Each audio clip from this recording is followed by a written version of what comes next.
Today's topic is sickle cell anemia. One more genetic disease, sickle cell anemia. SICKLE. Sickle का मतलब समझते हो? Sickle cell anaemia. अभी मैं एक डायग्राम बना रहा हूँ आरबीसी का, दोनों में आपको डिफरेंस समझ में आ जाएगा. ये आरबीसी है गोल और ये हो गई सिकल से स्पिंडल से. अब इस आरबीसी में तो ढेर सारा ऑक्सीजन कैरी करेगी. ये कम हीमोग्लोबिन होगा तो कम ऑक्सीजन कैरी करेगी. तो फिर प्रॉब्लम हो गई ना. फिर इसमें बात समझ में आई. Yes sir. तो अगर हम इसके बारे में कहें कि एक ऐसी बीमारी है, ये ऑटोजोम की वजह से है. This is an autosomal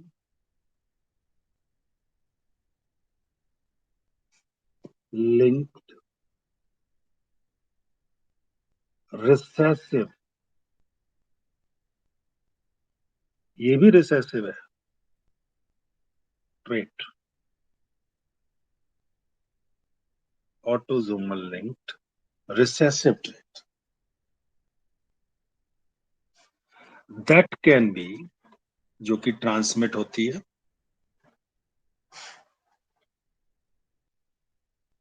transmitted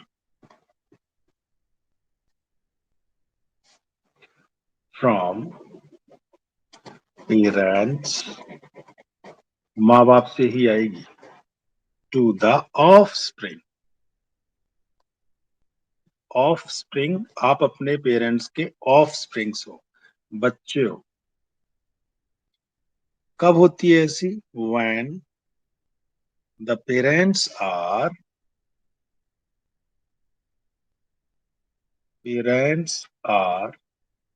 career for the gene. Parents इसमें कैरियर हैं तो ये आगे पहुंचेगी. कैरियर का मतलब क्या होता है? होमोजाइगस या हेट्रोजाइगस? हेट्रोजाइगस. हेट्रोजाइगस. यानी अगर जैसे फीमेल पेरेंट यानी मदर पे डिजीज है और एक हिस्से पे है, ठीक है, एक पे है, तो ये हेट्रोजाइगस है. दोनों पे होता तो होमोजाइगस होता. किसी पे भी नहीं होता तो भी होमोजाइगस होता. Is that clear? Yes sir. हाँ जी. अब एक जोड़ी एलील, एक जीन के दो एलील होते हैं, तो ये उन दो एलील से कंट्रोल होती है. उनका मैं नाम लिख रहा हूं, ठीक है. दिस डिसीज मतलब डिस ईज, डिस ईज जिसमें आराम खत्म, उसे डिजीज कहते हैं. ठीक है. तो this disease is controlled by a single pair of allele, pair of allele. आप इन्हें एलल्स भी क्या कह सकते हैं. That is HbA and HbS. Hb haemoglobin के लिए लाए. S मतलब सिकल सेल. A मतलब खाली एनीमिया के लिए आ सकता है. ओके. तो बच्चों, जब क्रॉस किया जाता है, जो पॉसिबल जीनोटाइप आते हैं इसमें, तो out of the three possible genotype,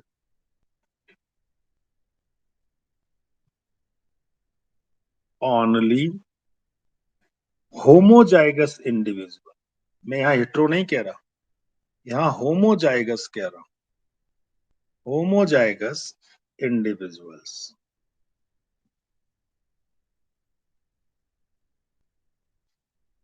for HBS।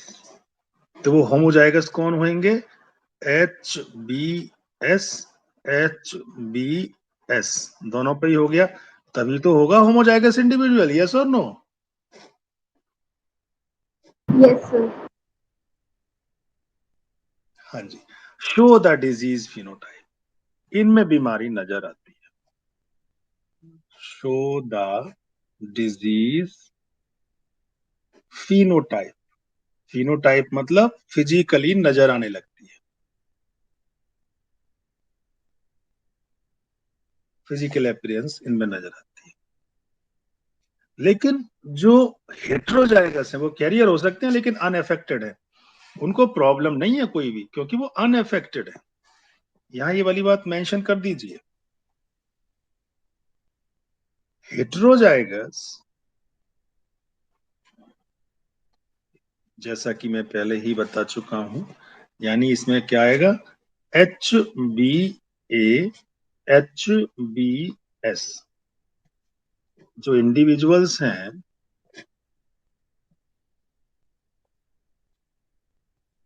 Heterozygous जो इंडिविजुअल्स हैं, उनमें ये बीमारी नजर नहीं आएगी। Appear unaffected.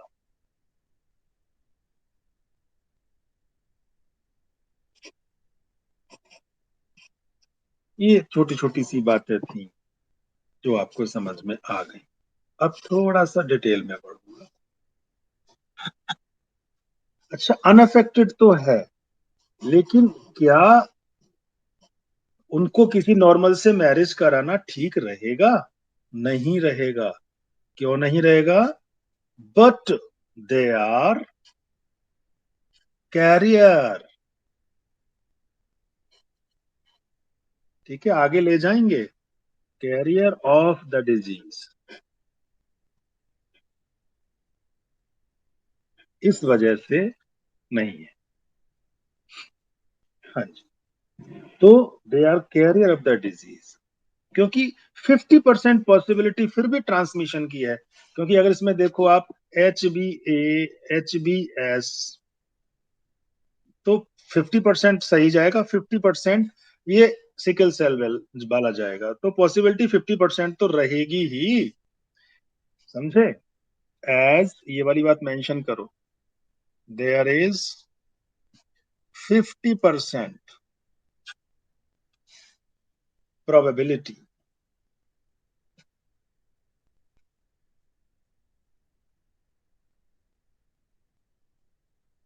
of transmission,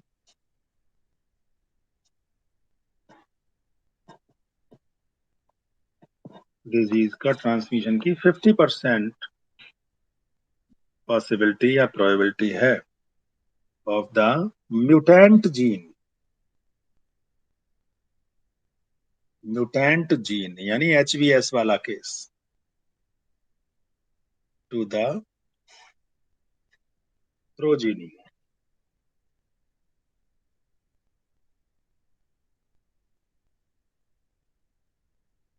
10 exhibits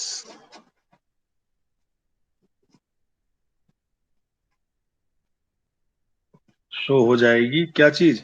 sickle cell anaemia, sickle cell trait. लड़के में तो हो ही जाएगी।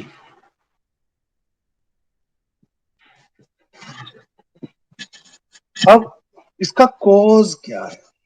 ये डिफेक्ट आखिर हो कैसे जाता है? देखो, अधिकतर हमारी बॉडी में जो भी काम होते हैं वो सारे के सारे अमीनो एसिड्स की मदद से हुआ करते हैं। Tyrosine, glue glue valine. ठीक है, तो अलग अलग तरह के, वेलाइन हो गया, हिस्टामाइन हो गया, ल्यूनाइन हो गया, प्रोलाइन हो गया, तो ग्लूटामिक एसिड हो गया, अलग अलग तरह के एसिड से। ये एसिड वैसे नहीं है, तेजाब नहीं है, ये अमीनो एसिड्स हैं।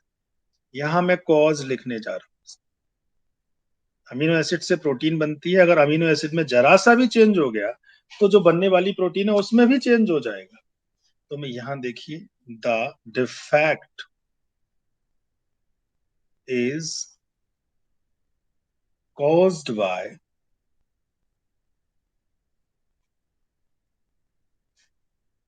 substitution। सब्सटीट्यूशन मतलब हट गया। क्या हट गया? Of glutamic acid. Glutamic acid बनना ये था, नहीं बन पाया। ग्लूटामिक एसिड को 3 लेटर से ही शो करेंगे। ग्लू मतलब ग्लूटामिक एसिड। किसने हटा दिया? Bye valine. VALINE, ये भी अमीनो एसिड है। ठीक है, इसको किससे शो करेंगे? वेल से। At the 6th position. ये एक एक पॉइंट याद रखने वाला है। अभी डायग्राम में शो करूंगा मैं क्या कहना चाह रहा हूं। Of the beta globin chain. ये किसकी होती है? अल्फा बीटा डेल्टा, ये किसकी चेन होती है? हीमोग्लोबिन की। Of haemoglobin molecule.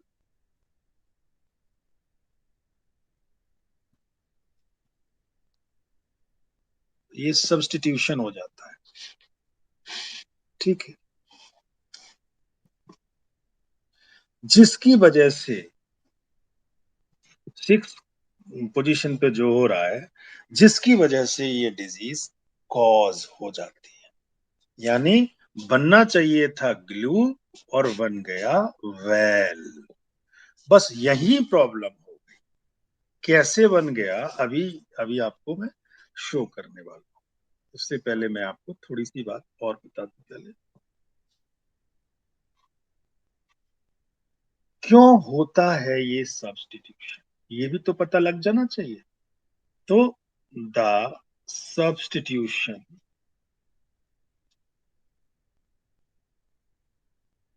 जो हो रहा है, किसका हो रहा है? अमीनो एसिड का। कौन से का? Glutamic acid. अमीनो एसिड कहां पे हो रहा है? ग्लोबिन प्रोटीन में। In the globin protein. कहां होगी? हीमोग्लोबिन में। रिजल्ट्स किस वजह से होता है? Due to the single base. एक बेस में बदलाव हो जाता है। बेस क्या होता है? Adenine, guanine, cytosine, thymine. ये बहुत सारे बेसेस होते हैं। यूरेसिल, यही तो नाइट्रोजन बेसेस हैं। समझे? इसमें बदलाव हो जाता है। Base substitution.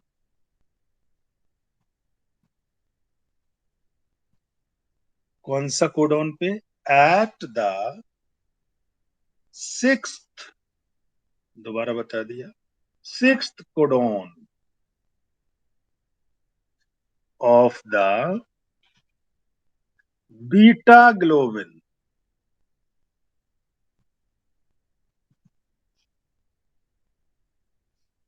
Gene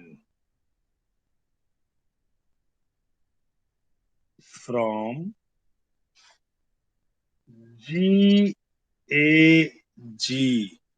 to GUG। अब कहोगे ये क्या हुआ भाई? देखो बेटा, जो भी अमीनो एसिड होता है उसके लिए 3 का कोडॉन बनता है। जैसे AUU, UAA, GUG, GAG, GAC, ऐसे ये 3 के कोडॉन हैं। ये हर किसी के नाम को शो कर रहे हैं, ये जो 3 के कोडॉन होते हैं। समझे? अब जैसे GAG है, GAG का मतलब होता है ग्लूटामिक एसिड। अगर इसकी जगह GUG लिख दिया जाए तो वो हो जाएगा वेलाइन एसिड। ये हैं दोनों ही कौन से एसिड होते हैं? अमीनो एसिड्स होते हैं।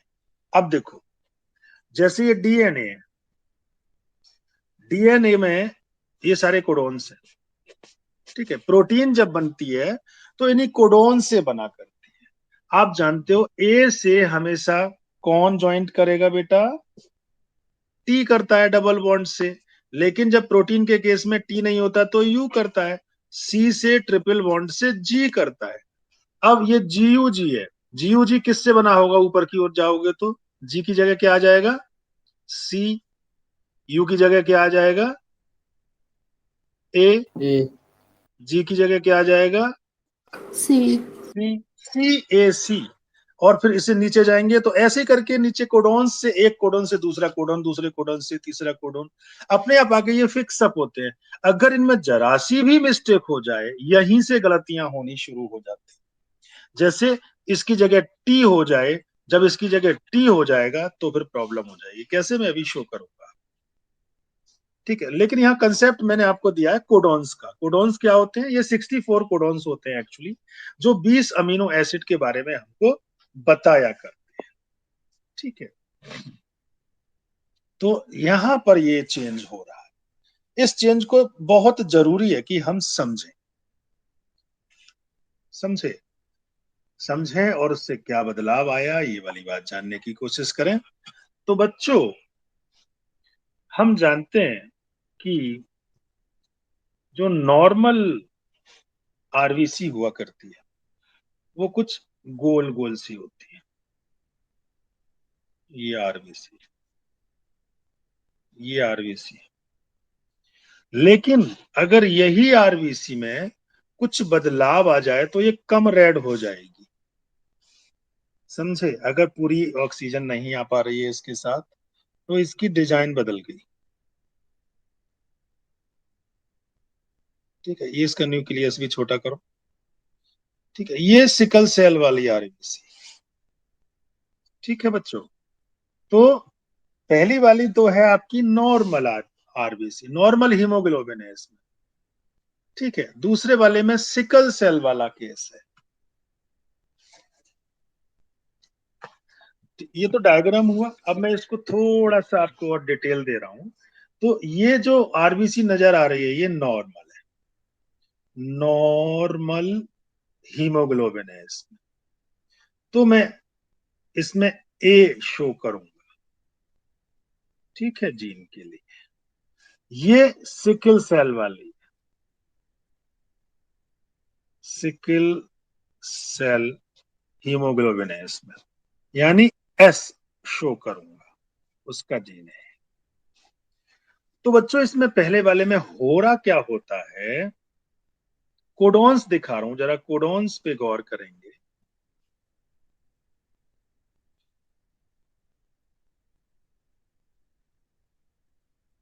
GAG,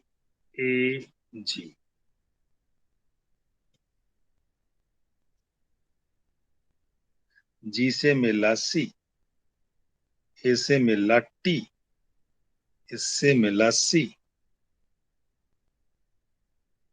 ये क्या करेगा? आरएनए बना GAG, इसी को ले लीजिए। ये आपका mRNA। ये अगले चैप्टर में ज्यादा समझ में आएगा कि ये मैं mRNA से प्रोटीन कैसे बनी वगैरह। ये जो डिकोड करता है, ये जो अमीनो एसिड बनता है, उसका नाम है ग्लू, GLU। मैं स्मॉल लेटर में ही लिखूंगा,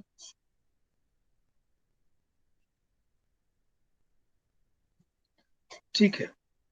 अब मैं यहाँ पे कुछ और गोले बना दे रहा हूं। दूसरा, तीसरा, चौथा, पांचवा, छठा। ये छोटे बड़े नहीं करने, आपको बराबर ही करने। एक, ये पहला है, ये दूसरा है, ये तीसरा है, ये चौथा है, ये पांचवा है, ये छठा है, फिर यहाँ पे सातवां और होगा, उसका नाम भी ग्लू है। पहला है वेलाइन, दूसरा है हिस्टामाइन, तीसरा है ल्यूनाइन, चौथा थ्राइन, प्रोलाइन, फिर ग्लू मतलब ग्लूटामिक एसिड।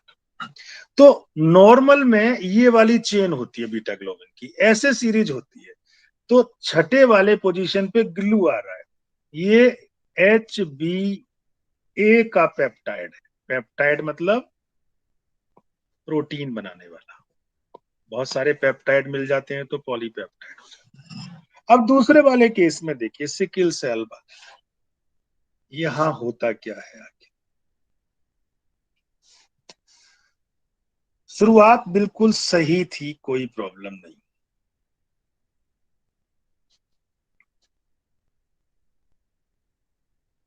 क्या शुरुआत थी? GTG, उसमें कोई प्रॉब्लम नहीं। अगला क्या होता है, T से G से तो जुड़ गया C, उसमें भी जुड़ा था C,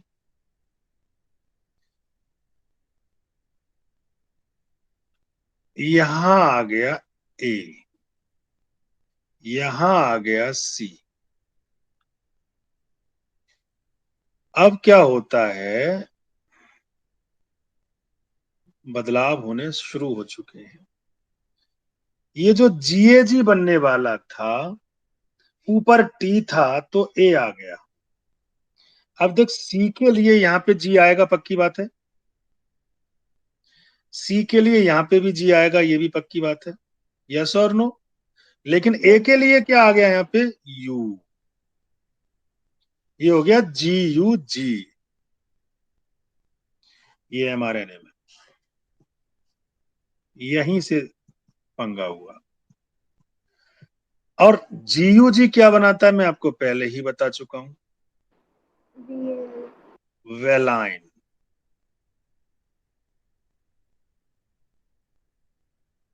वेलाइन, अब यहाँ पे जो ग्लू के बाद ग्लू होता है तो वेल के बाद भी ग्लू होगा, उससे कोई प्रॉब्लम नहीं है। बाकी की चेन वही है, कोई भी इश्यू ऐसा नहीं आ रहा। ठीक है, एक,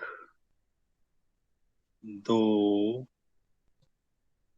तीन, चार, पांच। पहला वाला वही सेम है, वेलाइन, हिस्टामाइन, हेज, ल्यू, THR, PRO। लेकिन ये जो छठी पोजीशन, इसमें एक, दो, तीन, चार, पांच, छठी पोजीशन यहां बदल गई। इसकी वजह से सिकल सेल हो गया। आपको बात समझ में आई जो मैंने कहना चाहा है आपसे इसमें? Yes sir. देखो, इसीलिए ये ऊपर की शेप चेंज हो गई।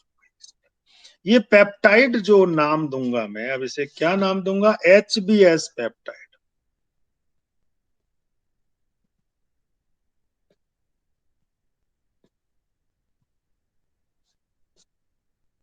समझे? अगर आपने इतना याद हो गया तो आपको सब कुछ याद।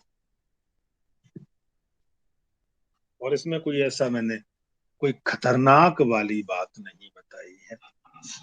ठीक है, तो अब इसमें ये चेंज होने से हुआ क्या?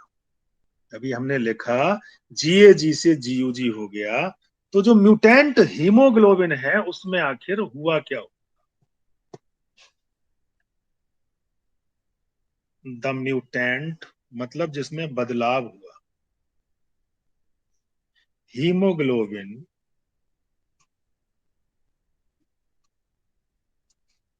मॉलिक्यूल अंडरगोज पॉलीमराइजेशन, इस प्रोसेस से गुजरता है।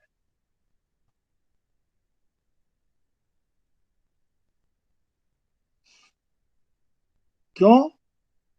क्योंकि ऑक्सीजन की टेंशन लो हो गई है, कम हो गया है, ज्यादा हो गया ऑक्सीजन? लो। अंडर लो ऑक्सीजन। और क्यों हो गया है, रीजन तो समझ में आ गया होगा ना?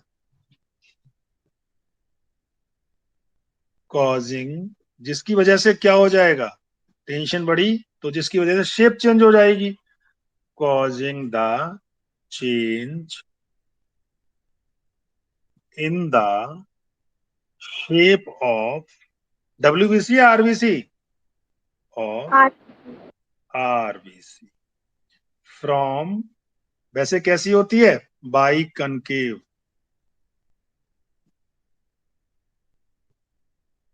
से कैसी हो जाएगी, जैसे ये डिस्क है इससे चेंज होके कैसी हो जाएगी, एन कंकेव। एलोंगेटेड हो जाएगी, है ना, सिकल सेल जैसी, लंबी सी, एलोंगेटेड सिकल सेल।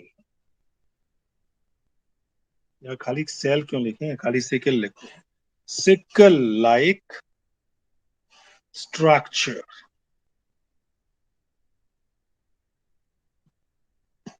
मेरे ख्याल से इस चीज से बहुत कुछ क्लियर हो गया होगा आपको, मैं जो बताना चाह रहा हूँ, याद भी हो गया होगा, इतना टफ भी नहीं है। ये देख रहे हो ना, ये पोजीशन से याद रखनी है कि 6 पोजीशन पे बदलाव हो रहा है।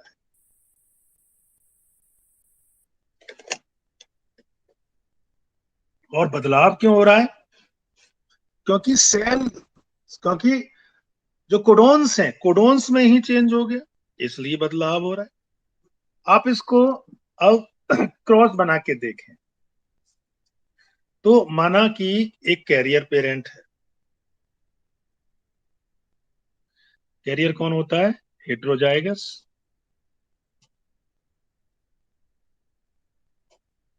दूसरा भी कैरियर हेट्रोजाइगस है, पेरेंट।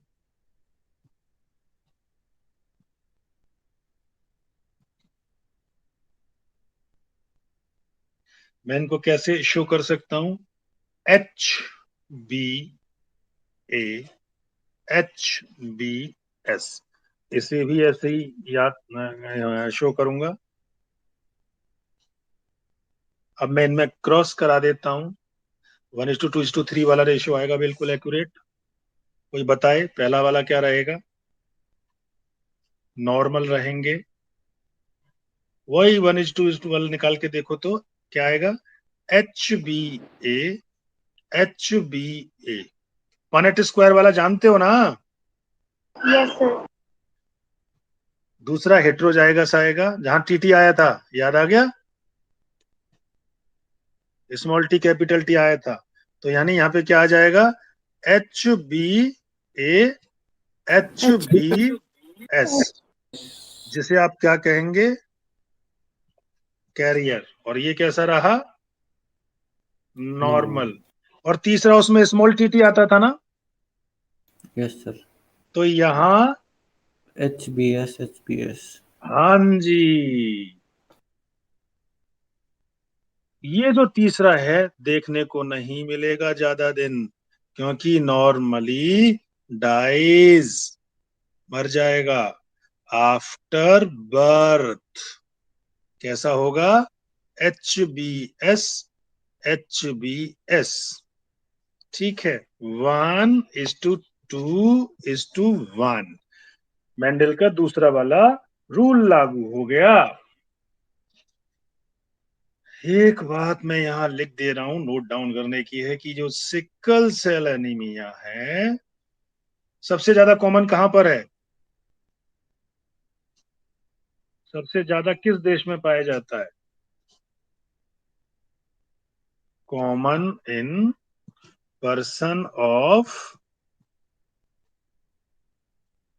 अफ्रीका। नीग्रो। हाँ जी, अफ्रीकन डिसेंट, उनके बच्चे, उनकी जनरेशन, और वहां पे मेन कारण है डेथ का, and is a major cause of death. So this is all about sickle cell anemia. अब आपकी बुक के अकॉर्डिंग जाएं तो अगला वाला टॉपिक कौन सा आ रहा है आपकी बुक में? फिनाइल कीटोन यूरिया, यही आ रहा है ना?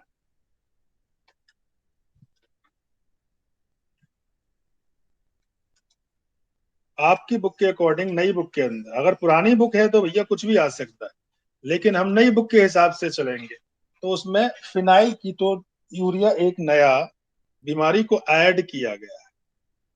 ये भी पैदाइशी बीमारी है, फिनाइल कीटोन यूरिया. ठीक है. और मेटाबॉलिज्म में प्रॉब्लम है, एरर ऑफ मेटाबॉलिज्म. ये भी ऑटोजोम